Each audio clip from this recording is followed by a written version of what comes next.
sailing has had to adapt before, all sports have had to adapt before to COVID. Be nice if we could just get along and get on out there, right?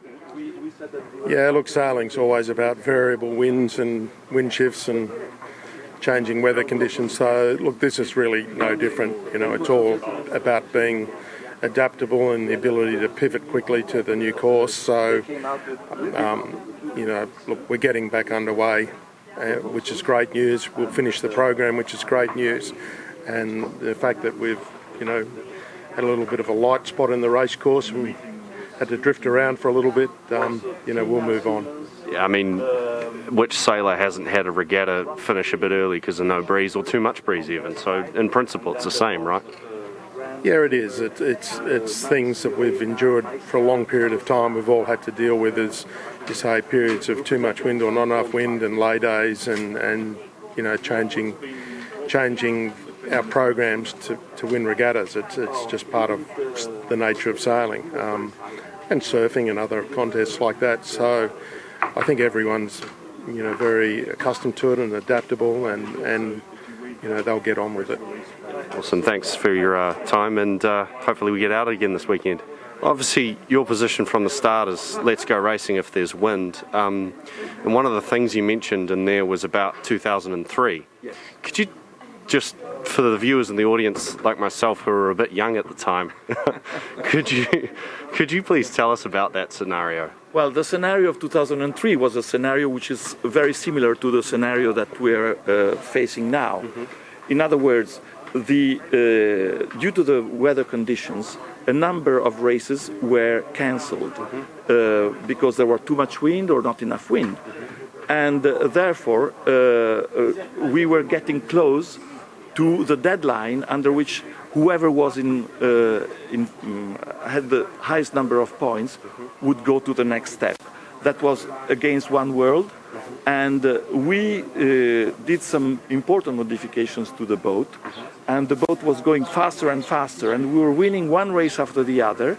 But at a certain moment, because of the postponements of all these races that couldn't be sailed, we arrived to the deadline before all the races were sailed. And One World was 1 point ahead of us. We didn't have the chance to recover this point and to go over them. And so we were sent home. So it is exactly the same situation as now.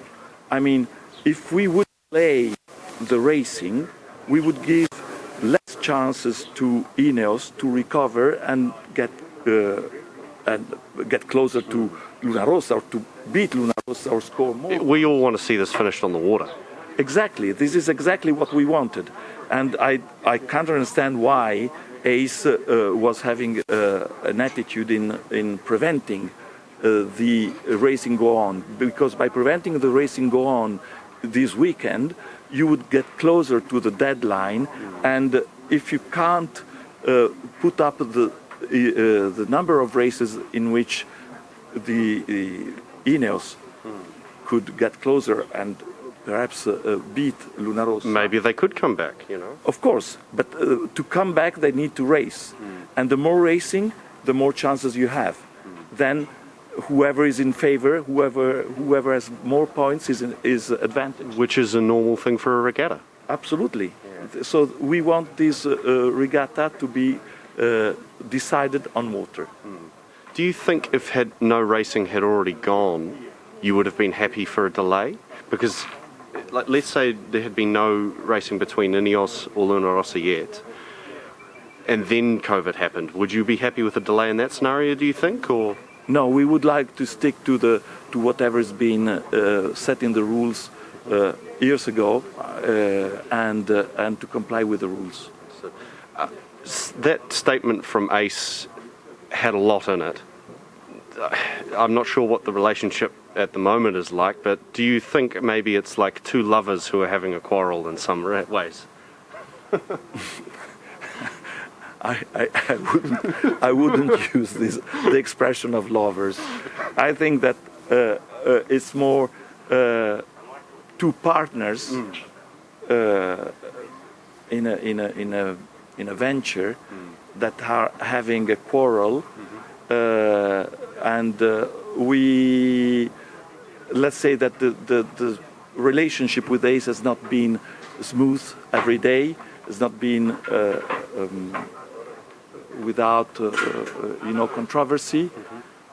We found from them often an obstructive attitude, but I mean, ultimately we have to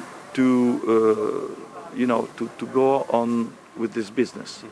The fact that I would like to perhaps underline is that where is core, myself, Antonio, Alessandra, we are all core, and we have nothing to do with Luna Rossa.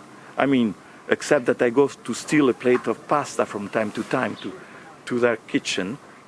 But in ACE, you see that the chairman, Tina, is on the board of Luna Rossa, of Team New Zealand. The CEO, Grant Dalton, is both the CEO of ACE and the CEO of Emirates Team New Zealand. Hamish Hooper is both the communication manager of ACE and of Team New Zealand. Russell Green is the general counsel of ACE and of Team New Zealand. So I wouldn't say that there is a conflict of interest, but there is certainly a conjunction of interest between the two organizations. Whereas in our case, the two organizations are separated. Okay, well, look, thank you for your time, and let's go racing on Saturday. Sure. Cheers. Thank you. Well, some shots have been fired, and it looks like a slightly tumultuous relationship between the Event Authority and the Challenger of Record. But the Challenger of Record and the Event Authority seem to indicate that racing can happen on Saturday, and the Regatta Director Iain Murray and his team are ready to race as well on that day.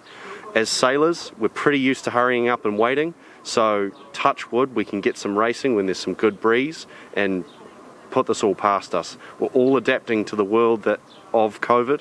This is why I'm wearing a mask at the moment at the media centre. If you are looking to get this, then you should check out our website for that. Anyway, thanks for tuning in, and a big thank you to all of our sponsors for making this possible.